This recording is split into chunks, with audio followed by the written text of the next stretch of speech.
अस्सलामु अलैकुम रहमतुल्लाहि वबरकातुहू। कुर्बानी के जानवर के गोश्त के कुछ अज्ज़ा ऐसे होते हैं कि जिनका खाना शरीयत में ममनू है।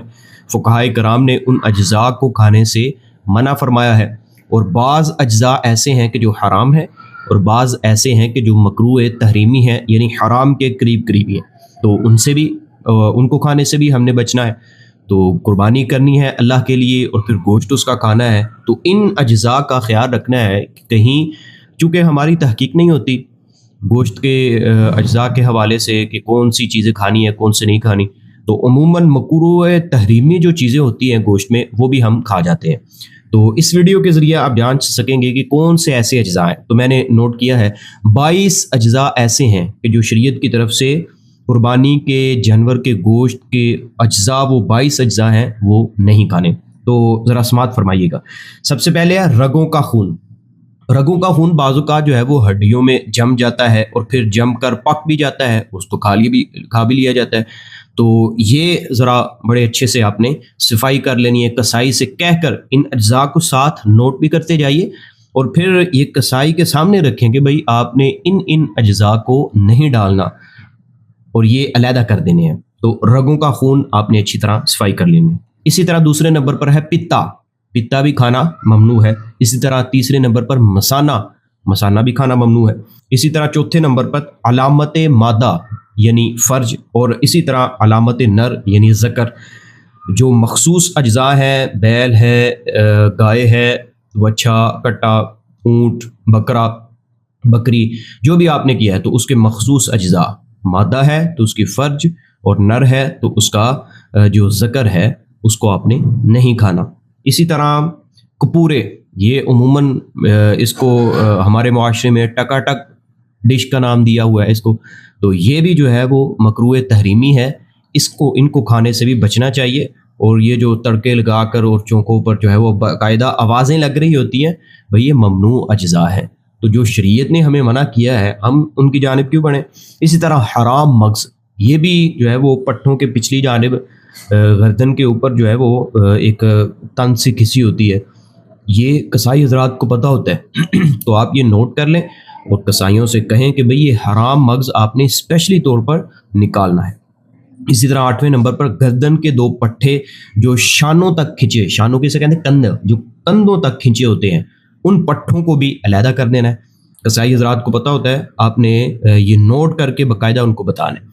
इसी तरह जनाबे वाला 9वें नंबर पर कलेजी का खून जो है, जब जानवर ज़बह किया जाता है तो सबसे पहले कलेजी पकाई जाती है, उस पर ख़त्म वगैरह होता है, या सबसे पहले वही खाई जाती है। तो इसमें भी आपने एहतियात करनी है कि खून बाज़ औक़ात जम जाता है और वो फिर हांडी में चला भी जाता है, तो आपने उस खून को अच्छी तरह सफाई कर लेनी है, अच्छी तरह उसको साफ़ कर लेना है। इसी तरह 10वें नंबर पर है तिली का खून। ये खून हर किस्म का जो है वो हराम है। इसी तरह गोश्त का खून के ज़बह के बाद गोश्त में से निकलता है। 11वें नंबर पर गोश्त का खून भी बाज़ औक़ात जम जाता है, पंखे लगे होते हैं या ज़्यादा देर तक पड़ा रहे तो वो जम जाता है और फिर पक भी जाता है, तो इसमें आपने एहतियात करनी है। इसी तरह जी 12वें नंबर पर है दिल का खून। तो खून जिस किसी का भी होगा, जिस गोश्त के किसी भी हिस्से का होगा, खून जायज़ ही नहीं है, मकरूह है, मकरूह तहरीमी बल्कि हराम है।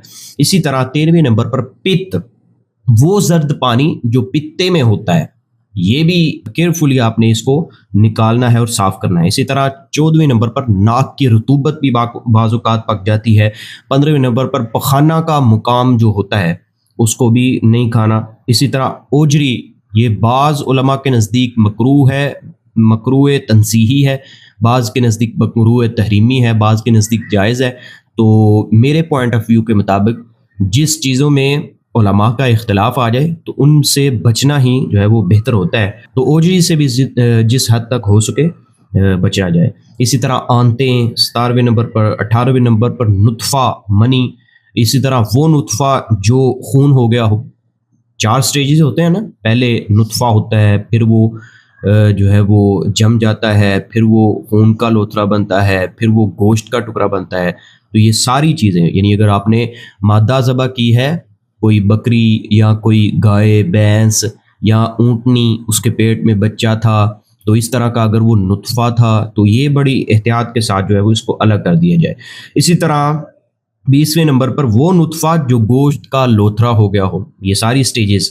اسی طرح وہ نطفہ جو پورا جانور بن گیا ہو اور مردہ نکلا ہو، یعنی اگر آپ نے بکری ذبح کی ہے، اونٹنی ذبح کی ہے، گائے یا بھینس ذبح کی ہے، اس کے پیٹ میں بچہ تھا، وہ بچہ نکلا لیکن مردہ نکلا، ٹھیک ہے، مردہ نکلا تو پھر اس کو کھانا جائز نہیں ہے۔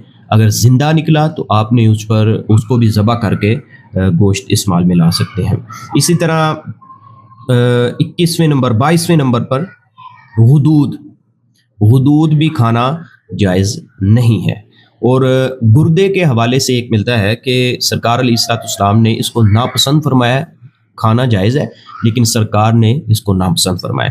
تو جی یہ تھے 22 اجزاء گوشت کے کہ جن کا کھانا بعض کو حرام ہے اور بعض کو مکروہ تحریمی ہے، لہٰذا اپنے کسائی سے اس ویڈیو کو دیکھ کر آپ نوٹ کر لیں، یا آپ کے پاس پہلے سے یہ موجود تھے تو یہ اس کے سامنے رکھیں اور اس کو کہیں کہ یہ چیزیں جو ہے وہ آپ نے علیحدہ کرنی ہے۔ اور خون وغیرہ کی صفائی پھر جب خواتین پکاتی ہیں، آپ ساتھ ہو کر جو ہے وہ ان کو تلقین کریں کہ یہ چیزیں آپ نے اچھے سے صاف کرنی ہے یا خود صاف کر دیجیے گا۔